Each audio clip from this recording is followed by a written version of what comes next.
In number 98, you have a rather large number in the mass, but it's not a big deal. In fact, we're going to make it even bigger because our units per mole are grams per mole. So we can't use this kilogram the way it's written. We have to convert it to grams. Lauren, what's the ratio of kilograms to grams?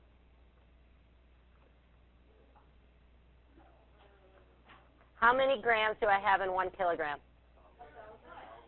1,000.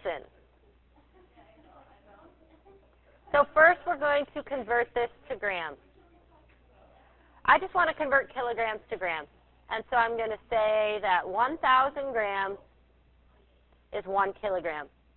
That way I'll be able to cancel the kilogram unit and be left with grams. Yes? Oh, I'm sorry.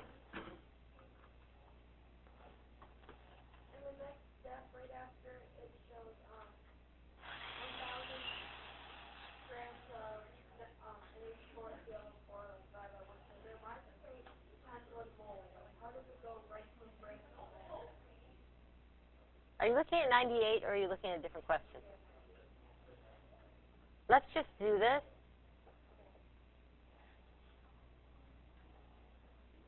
How many grams do I have? I'm multiplying by 10 to the third, so it's going to be 10 to the 8th grams. Is that right? I had to convert to grams because now I can go to moles.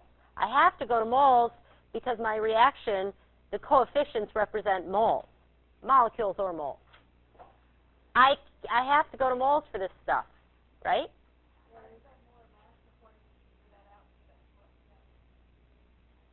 Molar mass is grams per mole, not kilograms per mole.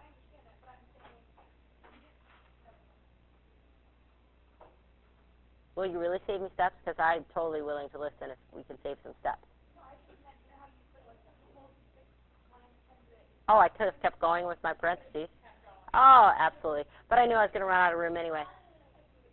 All right, kilograms of what reactant are we looking at here? Ammonium perchlorate?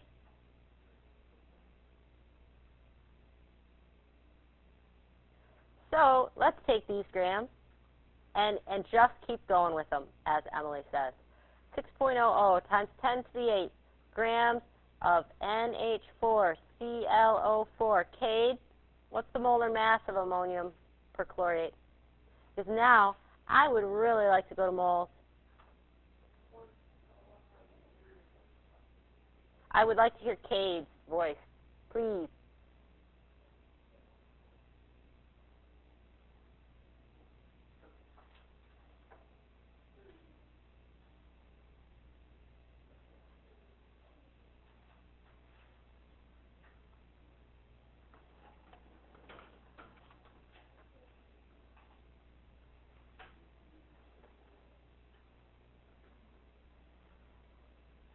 Okay, did you say 117.5?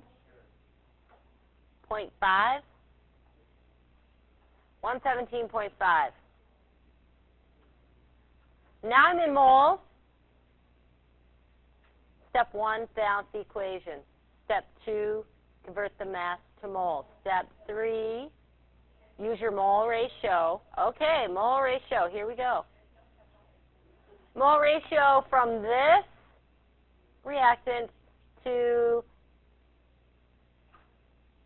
aluminum oxide product. There's the aluminum oxide product. So 4Al2O3, that's a 2, and 3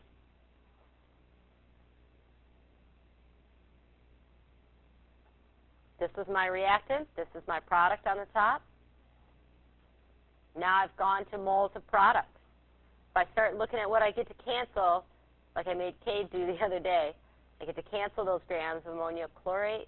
I get to cancel the moles of ammonium perchlorate, moles of ammonium perchlorate. I'm left with moles of aluminum oxide, but I want grams of aluminum oxide because, Will Myers, they told me that the actual yield was in grams of aluminum oxide. Actually kilograms, but that's okay. So I need to know what 1 mole of aluminum oxide is. So I calculate the molar mass for aluminum oxide. Is that 101.96?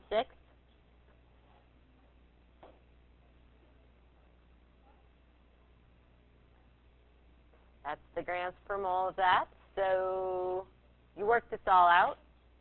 And I have grams of aluminum oxide that I get, which is 6.94 times 10 to the 8.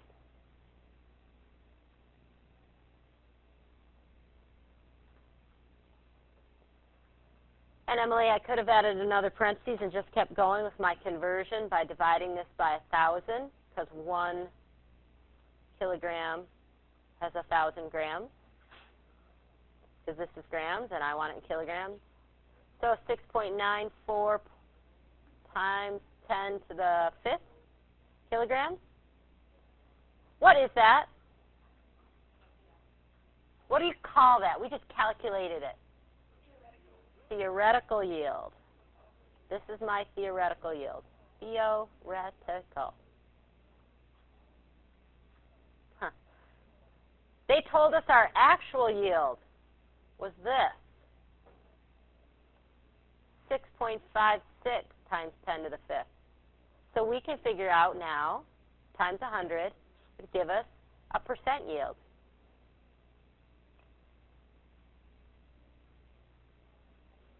Did that help, Julia? Or did I go too slow? You want me to run through it again real fast? Yeah. Step 1, make sure equation is balanced. Step 2, convert the mass to moles, which is what we did here. Step 3, use your mole ratios, figure from reactants to products. Step 4, once you know the moles of your product, convert to mass of the product. Once you have mass of the product, that's your theoretical mass. If they give you an actual mass you can compare it to, cool. You can compare your actual mass to that theoretical mass, multiply by 100, and you have your percent yield. Emily.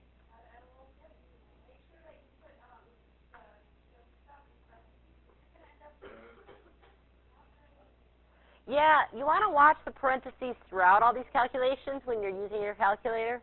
You don't put these things, like if you just punched all of this in your calculator without parentheses, you would totally have the wrong answer.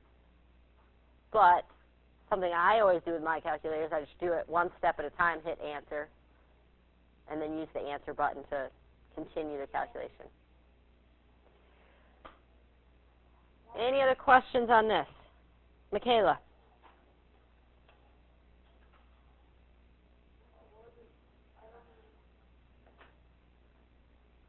Step 1.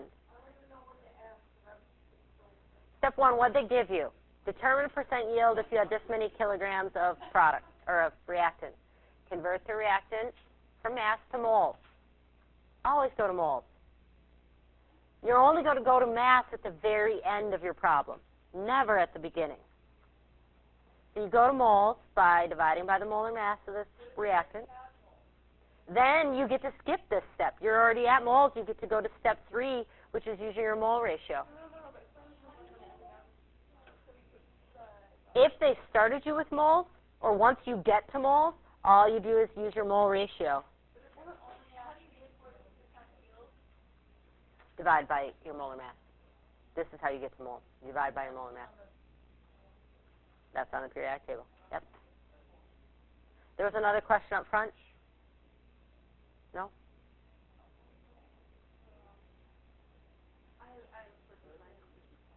Okay, I can do 96 really quick. Sorry.